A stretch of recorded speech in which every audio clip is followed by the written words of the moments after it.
with that, it's 11:03, so we'll get started.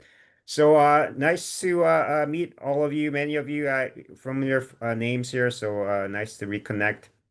My name is Tony Liu. I'm one of the co-founders of InsurTech New York and also MGA Lab. I'm here joined by my colleagues, Aaron Caton and also David Gritz as well. And we'll get started. And so, for those of you who just joined, this MGA Lab info session is information session for startups who are interested in joining the lab. And we'll share some pertinent information about the lab so we can help you decide if you want to apply and join our program. So, just a bit about us, InsurTech New York. If you're not familiar with what we do, we try to connect everyone in the ecosystem, technology enablers, InsurTech brokers and underwriters like MGAs, and carriers and brokers, investors and others through different programs we run. Um, Startup programs are definitely our key part of our programs. We run early stage startup competition, InsurTech Match program, and obviously MGA Lab. And we also run different education networking events, executive roundtables, spring conference, and other community events.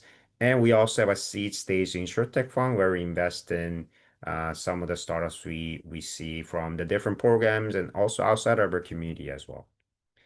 And for those of you interested in being plugged into our community, one way to do that is to participate in our different events that we have. You see our public events that we're going to be hosting over the next year or so. We just did a event last week, and we have a couple webinars coming up in August and October. And then we have a public event related to agent tech. And then our biggest conference that we host is called InsurTech Spring Conference. Next year is going to be March 30th to 31st. So please lock that into your calendar. So hope to see all of you there. And then we also host other events as you see here, many of them related to our accelerator and also our corporate innovation program, which we host for carriers and brokers. So now we'll get into the MJ Lab. So what is MJ Lab? This is a program we created to help interested startups to learn really the everything you need to learn about creating MJ business in North America, build the model, and also get access to fronting carriers and capacity providers to get find carrier partners and also find distributors as well. So after going through this 3 months program, our goal is for you to be MJ ready and start MJ business. And I'll go into more detail on this program. So, uh, more detail overview here. Who should join? So these are the type of companies who have joined us over the past 3+ years. And we believe this is a good category of group of companies. So first is if you're an existing MGA, you have a line of business that you work in, but you want to create a new product. You're a great fit because you can actually learn how to do it, in a particular new product, get a lot of mentors, etc. I'll go through why you should join. Who else is a good fit if you're a non-US MGA? Let's say you're coming from Europe or Asia and you want to create a new MGA business in North America, you're also a great fit. If you're a broker, you could be a digital broker or normal broker, and you want to, do some underwriting and create additional profit for yourself and create a new MJ product. You're also a great fit for us. And then finally, you could be a data company, or you should even be like a software company and you create a new MJ product. You're a great fit. And then one bullet that I probably should be adding here is if you're a brand new company, you have a great new idea, and you want to create a MJ product out of that, and you're still in the early stages, you're also a great fit. And we have a number of few companies who went through a program where, it was really an idea and they kind of went through the program to kind of make it real. So essentially, if you're in the business of creating new MJ product business, then you're definitely eligible to join. And why should you join? A few different reasons. First is the mentors that we have. We're going to be set up with minimum of 4 different mentors throughout the 3 months program. And these are mentors who are going to be specializing in actuarial work, underwriting work, legal expertise, and then you'll get at least one program mentor who has done it in their own, prior life as an MGA CEO or from a career perspective, can really help you navigate the world of creating MGA business and handholds you essentially. So you'll get matched up with these mentors, and that's a really great benefit you get from this program. You also get to meet carriers who can provide you capacity or fronting license, and we'll do this through our capacity day and also virtual capacity day. And then we also get to meet agents and brokers who can actually distribute your product. You could be a digital distribution-based company, but we know in this day and age, you cannot ignore the agency network, and you should look into working with brokers and agents as well. This is what all the digital distributors are now doing.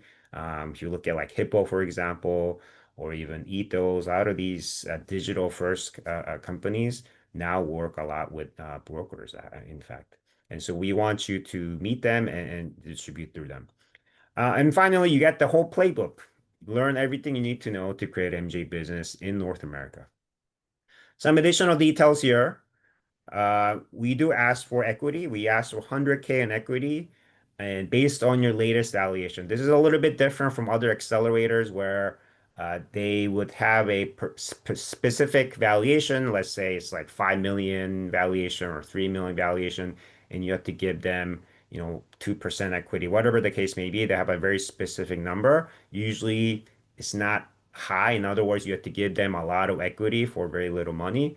That is not the case with us. We really are reasonable. We want you to tell us what your most latest valuation is, what is the most reasonable valuation, and we would basically one additional difference is we do not invest cash for the equity. We basically our investment is through the services in the program.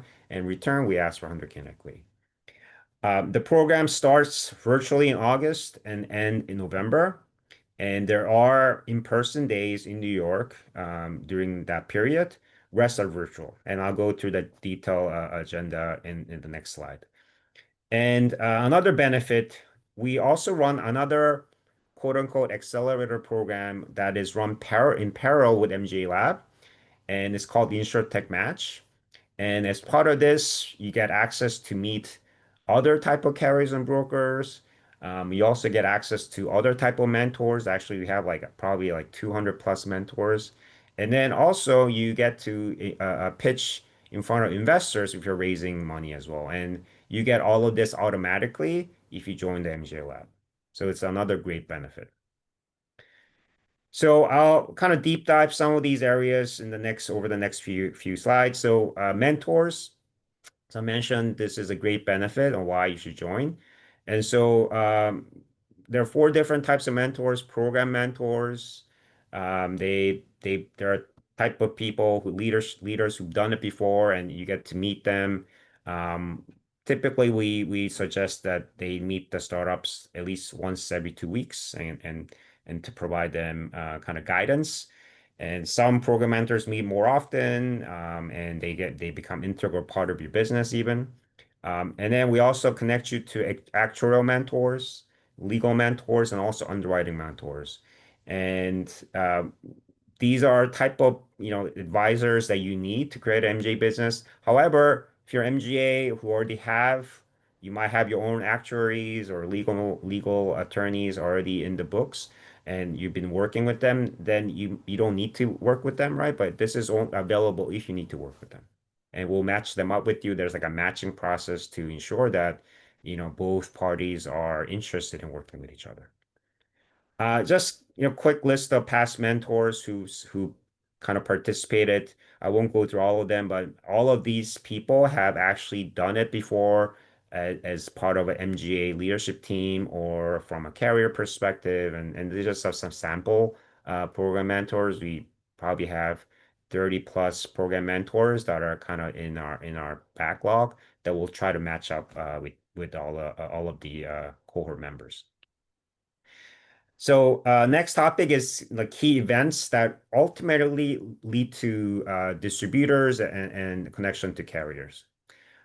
So we start in August, and in the top row is MJ Lab, and the next one is InsurTech Match, which I said is sort of like an additional program that we give you access to. So it's actually optional. You don't have to do the InsurTech Match program. I'll go through the MJ Lab program. So MJ Lab start in August with virtual mentor matching. And then you will it will actually work with you on a weekly basis to kind of prepare you for the education day. And on education day, this is like one, you know, basically day where you'll be kind of drinking for the fire hose. Even those who have created MJ business before, even our instructors say this is very valuable. Every time they attended, they have to learn something new. So it's a great day of learning.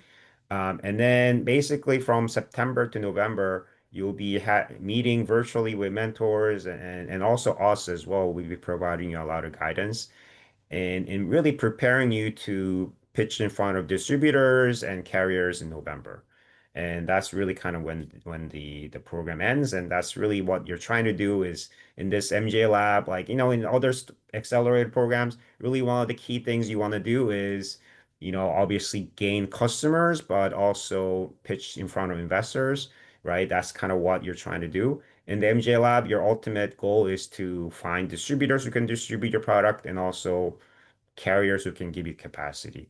And really, getting carrier partner is really the most important part of, MGA business, at least initially, right?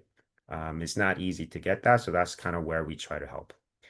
And then InsurTech Match, there are other things that happen during the InsurTech Match program, but I think these two items that I had in October, November are probably most relevant. And so October, we actually have another mentor day.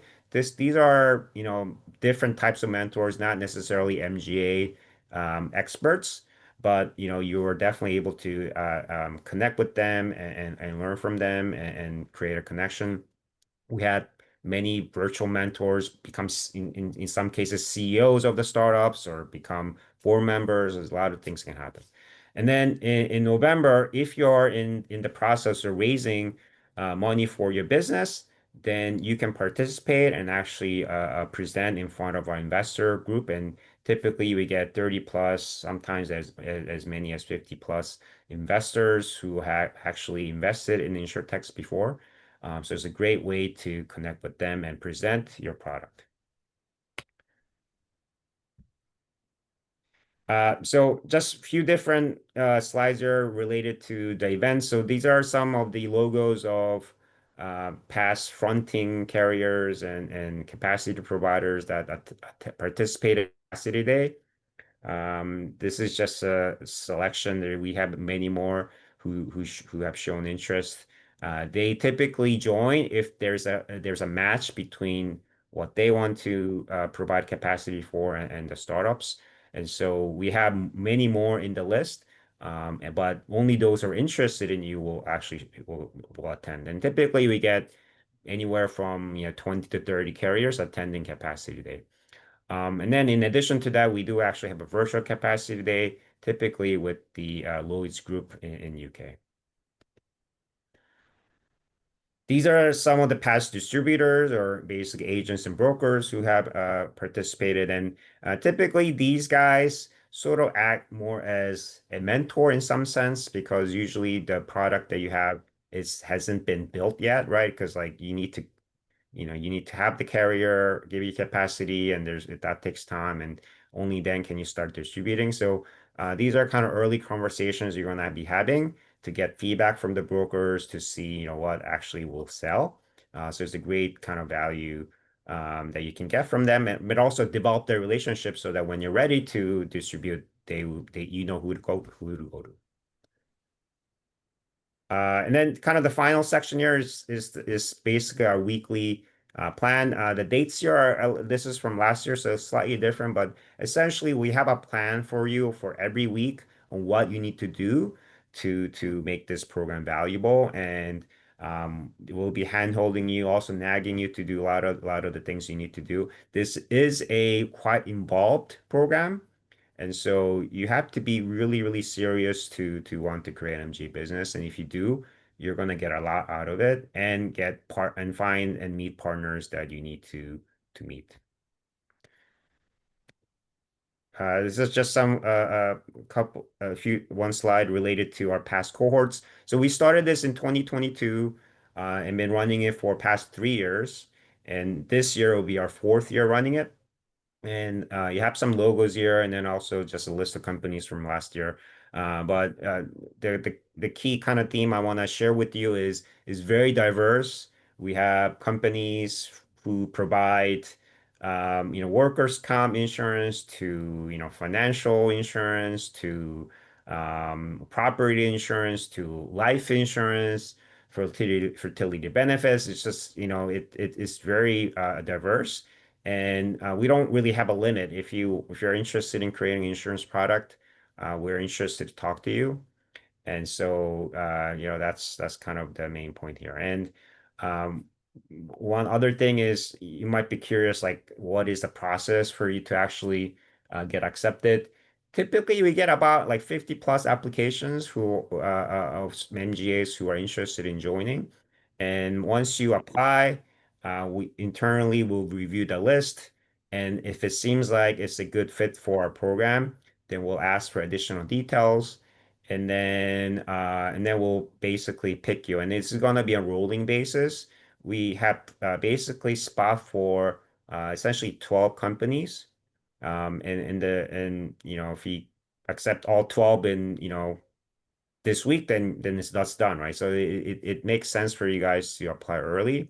The absolute deadline is gonna be first week of July, but I really encourage you to apply now. In fact, we are in discussion with, I think, about 10 MGAs already. So, that the slots will go very quick. So I definitely encourage you to apply. And then also, if you're interested, when we ask for files, please send those files to us right away because, we can't hold a slot for you, right, until we review the files. And these are typically like financial files and cap table. We don't ask a lot of files. And then we also want to have at least one interview with the founder before we make the decision. So that's basically kind of it. And then we did want to invite one alumni company actually from last year's MGA Lab cohort, and Terry Wang. And I forgot to type in your name, Terry, but he's on right now. And then my partner David Gritz will be actually interviewing Terry for basically his kind of thought and why he joined the program and what he got out of it. So I'll kind of hand it over to David now. And then for the remainder, we set up 30 minutes here, but we can stick around. So if you have any questions, we'll be here for you to kind of ask questions to us, or maybe you can ask Terry as well. So now I'll hand it over to David. Great.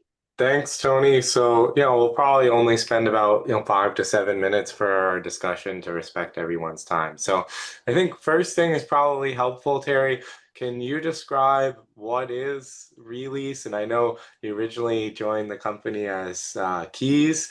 Oh, So, what's the value proposition that you're providing to multifamily real estate owners?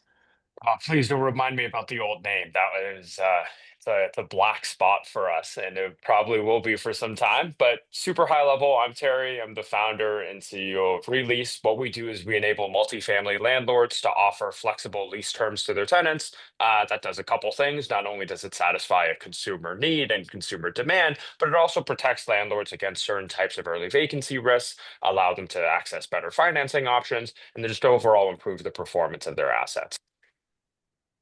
So, Terry, when you first joined the program, can you frame out like where you were as a company?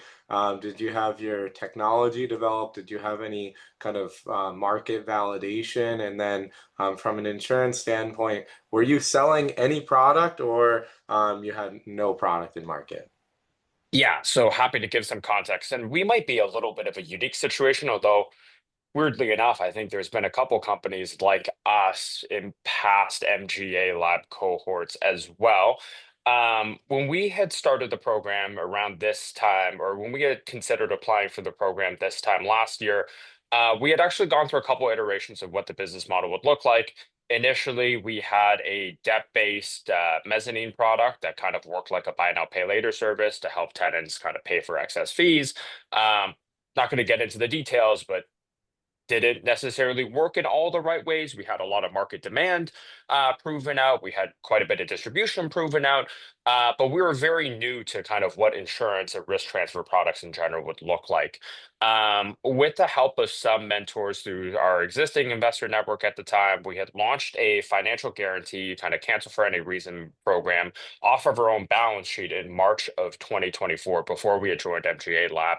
But that had its own challenges, the least of which being that writing guarantees on your own balance sheet is not only a little bit worrisome for your customers, but also your investors will throw red flags all over the place. So we knew it was a priority for us to find a more sustainable business model to actually fund the business that we had built out, understand kind of what we're getting ourselves into from kind of an insurance risk perspective, and then really set us up to scale within the industry as well.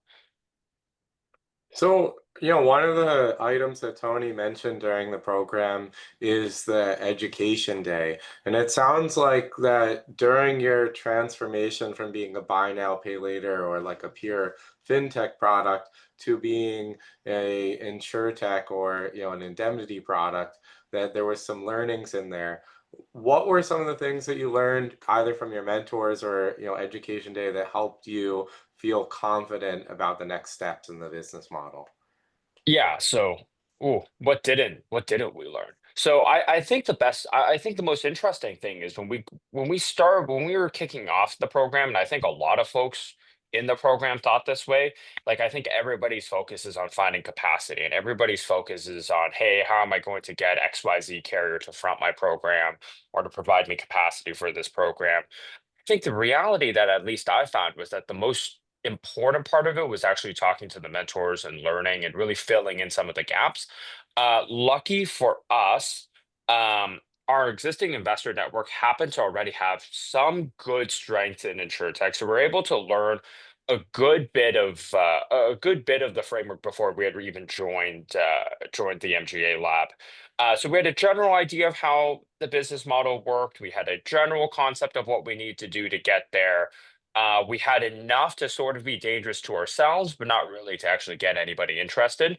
And I think what was really critical was having mentors as well as having the education day to come in and fill in those specific knowledge gaps that we're missing and help us really understand how we were going to position our specific product, especially given the fact that this wasn't like an existing PNC product that you could kind of you couldn't just pull it from the market. You really had to develop something fairly unique and understand how it's sat. So really filling in those education gaps, allowing us to really position in the right way to answer out the right questions and to see it as a really novel risk, I think was the most important part of the program ultimately. Great. So, could you tell everyone like who your maybe just one of your mentors that you worked with, or maybe your program mentor, and maybe a key insight that you got from them early on that kind of affected your business? Yeah, so actually there's a really good example of this. So Derek, I forgot Derek's last name. Derek over at ClearCover, one of the founders over there, was a super helpful mentor for us. I think he helped us gain a lot of confidence around the overall process, kind of understanding timelines, but specifically in terms of like transformational insights. We had no clue how we were going to actually set up the insurance for this program when we started. Uh, it seems pretty simple in retrospect that it would just be contractual liability backing a cancel for any reason program. It feels really obvious in retrospect, but I remember at the time we had considered structuring it as some type of surety bond, or we were looking at structuring it some other type of way, and we are getting really, really confused over what we were building. And really kind of workshopping with him, kind of looking through the ideas, talking with our legal counsel to make sure everything actually kind of checked all the boxes. It was a very, very helpful process. Great. And for those of you who are not familiar, it's Derek Bringhamton, and he's the founder of ClearCover. They're a commercial auto carrier, but he spent, a decade at American Family before that. And ClearCover is now, basically unicorn company. So this kind of just gives you the idea, like we're not picking program mentors that are, like MBAs that you might get at Y Combinator. These are people who have started very successful InsurTechs and have an understanding about your line of business and what you'll go through over the next several years in your business. So final question for you, Terry, and then we'll kind of open it up to the audience is, so you went through the program and, your product is in market. So where are you today? And, were you ultimately able to, secure capacity and launch your product? Yeah, so great question. Yes, we were able to. Funny enough, I wasn't actually expecting it day of. So capacity day rolled around. We're in New York. We're speaking to maybe 15, 20 different carriers that day, alongside a few more in virtual capacity today. And to be honest, at the time, it felt like there were some folks who were interesting, some folks who probably had who had a keener interest than others, but it didn't. Honestly, at the time, it didn't feel like it was going to be super impactful. Funny enough, we actually ended up getting all of our capacity from folks we met during Capacity Day. So in that case, maybe we are a good case study for how that worked. How that worked out. We got our LOI signed and kind of program documents more or less finalized in February of this year. So it took about 3 months from when we had met them during Capacity Day. Um, and today we're writing live now. We are well on our way to hitting about 1.2, 1.3 mil in total revenue over the course of this year. So things are starting to scale up, and I'm really, really excited for it. I will say, I don't know if 3 months is like a normal timeline for this type of stuff, but we had also been in the market looking for capacity and networking with folks for about a year before we had even joined the MGA lab. I think what David and Tony's program was really able to do for us was just to help refine down what we were saying, help us get in front of people who we never would have even considered reaching out to. Uh, and in many ways, like I think it is a really unique opportunity to meet with capacity providers you might never think about otherwise. Great. Thanks, Terry. So, Tony, you want to open up for questions? Yeah. So now our kind of formal presentation is done. I think we're kind of out of time as well, but we're hopefully Terry can stick around as well. David and I and Aaron will be around for next at least 15 or 20 more minutes. So if you're have questions, you can kind of type it in to chat if you're shy, or you can just kind of unmute yourself and ask us a question, and we'll be happy to answer them. Yeah, we're happy to answer specific questions to you or general questions on the program too. And Yep. just a quick note, guys, if you joined late or missed part of the call, we will send out the recording of this later to you just so you can catch back up if you missed something. Yep. Hey guys, so, I'm sorry, I just realized the meeting was at 11 and I joined just now. Sorry about that.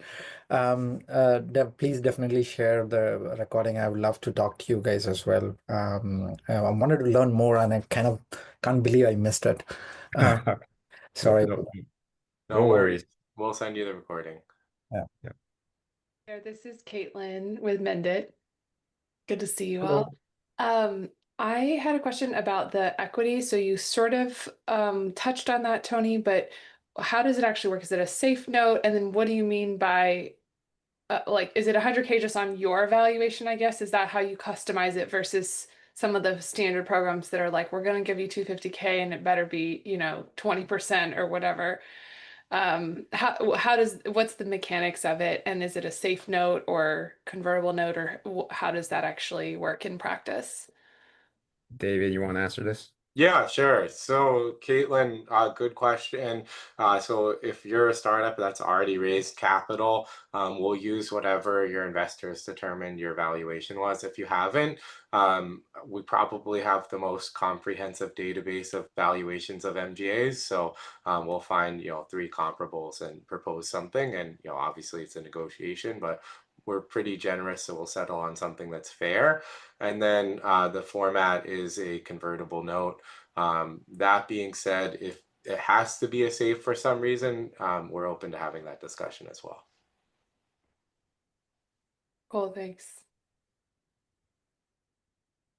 Great. Hi, guys. Can I jump in? Sure. So, yeah, two questions. Firstly, thank you. This was great. Really, really pumped me up to put an application in. Maybe three quick questions. One, is there an MGA that has worked on the employee benefit side of the industry? So that's one. Second, does the lab help with technology? There's whole aspects of policy, billing claims, TPAs, etc. So is there a component or a track that, helps with that? And second, third, the 12 or so that go in, is there, pretty much 100% success rate with matching up with carriers and getting funding? I mean, do they come out with all those check boxes and are off to the races? So thank you. Sure. Yeah. So I'll answer all three of those. First, employee benefits. Yes, we've had several on the life and health employee benefits side. Had one company in last cohort called Sharab, which was focused essentially on children with disabilities and employers helping to pay for some of those costs. We had a fertility benefits company. We also had a company that was kind of in the life space, so it would be considered like a ancillary or voluntary benefit. And then, in terms of capacity providers, we have many that are interested from that side. Second question that you had was, do we help with technology?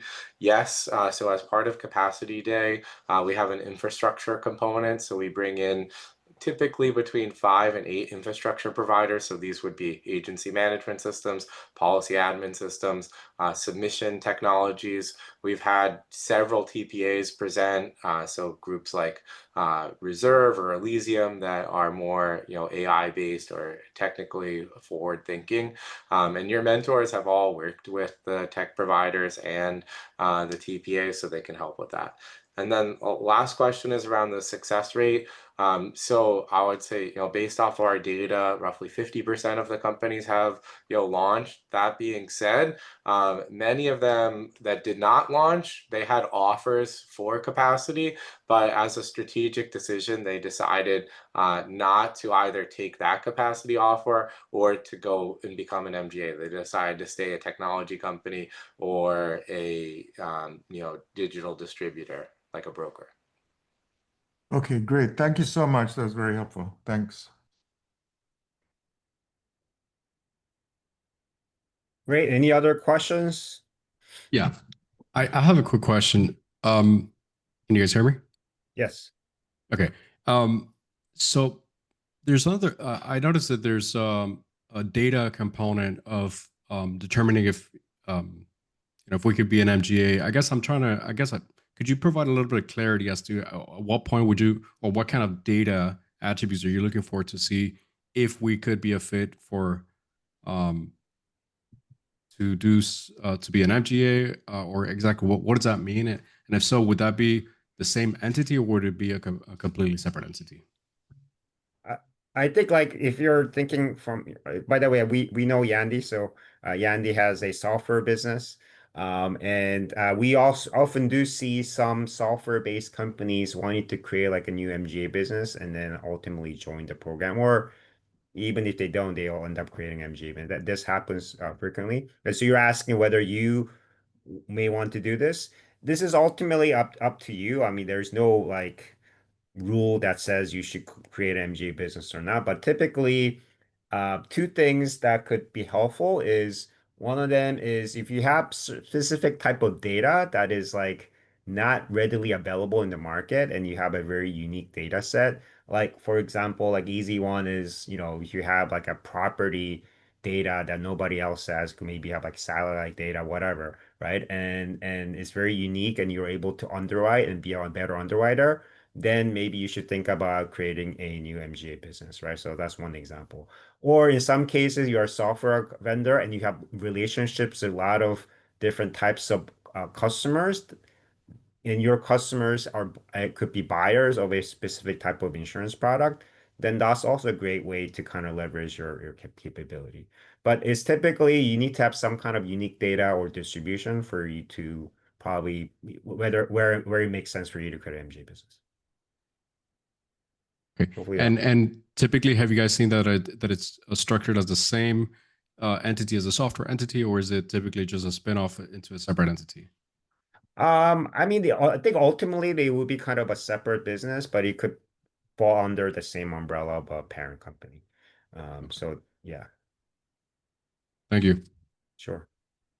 Tony, could I ask a question? Sure. So I have an existing MGA that does personal auto. We just started.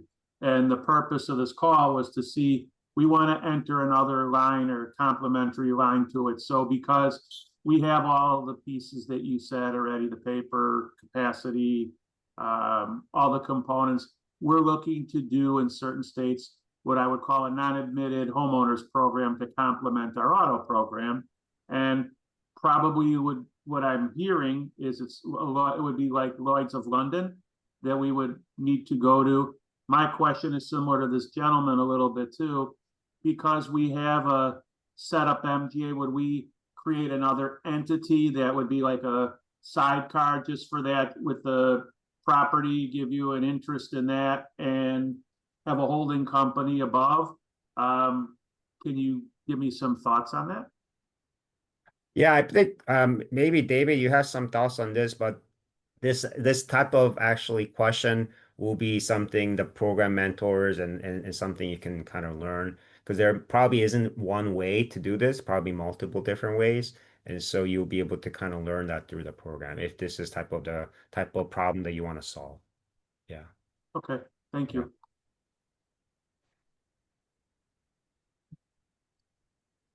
And where are the application materials, Tony? Where do we see those? Or... Okay, yeah. So actually I was going to end with that, but I Okay, I'm missed. sorry. No, that's all... it's a good question because basically let me share my screen. So if you go to it's where you actually if you signed up for this info session, it's on the same page. So if you go to our website, insurtechny.com, and you go to for startups and MGA Lab, right? You signed up for this button, is my guess. Okay. Or maybe you signed up on LinkedIn. No, this I think I was Yeah. free is good. Yeah, so Yeah, I'm and so free. yeah, so you apply for this is this info session, right?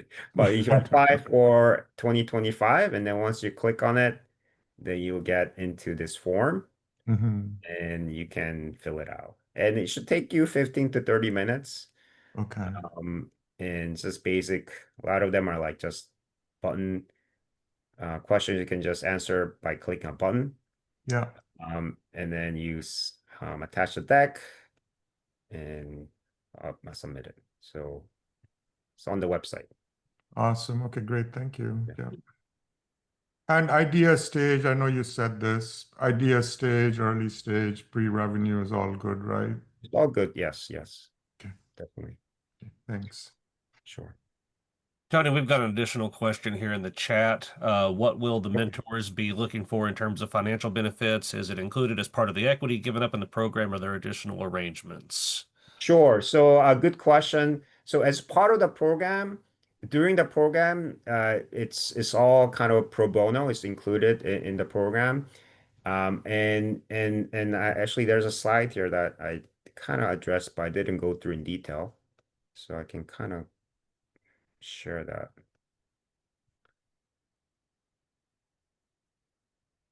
So here.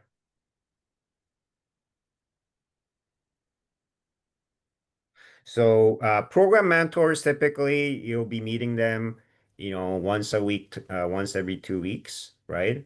And then actuarial mentors and legal mentors typically are either consulting company or law firms, right? So these are lawyers who make living off of providing legal service, and actuarial mentors also typically tend to be from actuarial consulting companies. So they do typically charge, but as part of this program, they have agreed to provide around 20 pro bono hours. for both legal and actuarial work. And so if you exceed that, then you'll have to pay them. But if it's under 20, then you don't have to. And so that's kind of what we agreed on with the actual and legal mentors. And then underwriting mentors, these tend to be typically underwriters of an InsurTech or carriers, and they're just kind of here to help. And so, and you don't need to work with them with as many hours as you might with other mentors.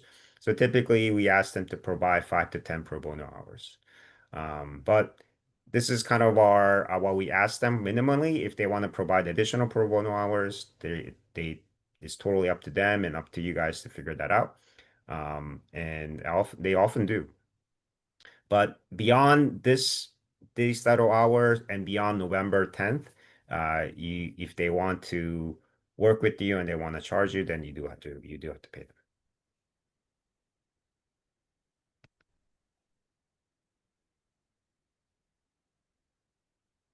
Any other questions?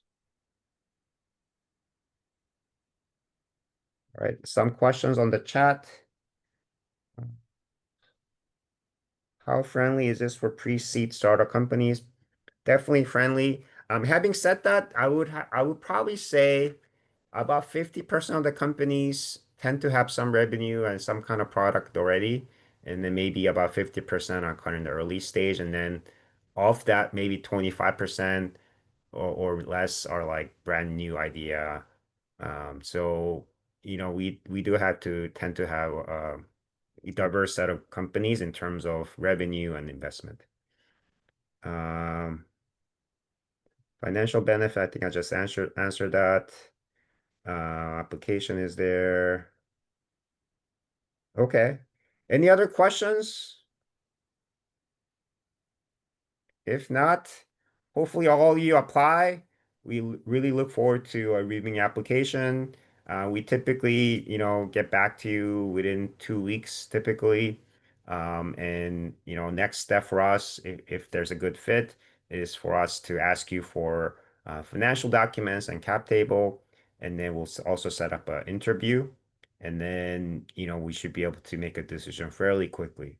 So hopefully you guys can all apply as soon as possible, and then hopefully you guys can join us and ride on this journey together this year. Thank you all, and if you have any Yeah. further questions, feel free to ask us via email too.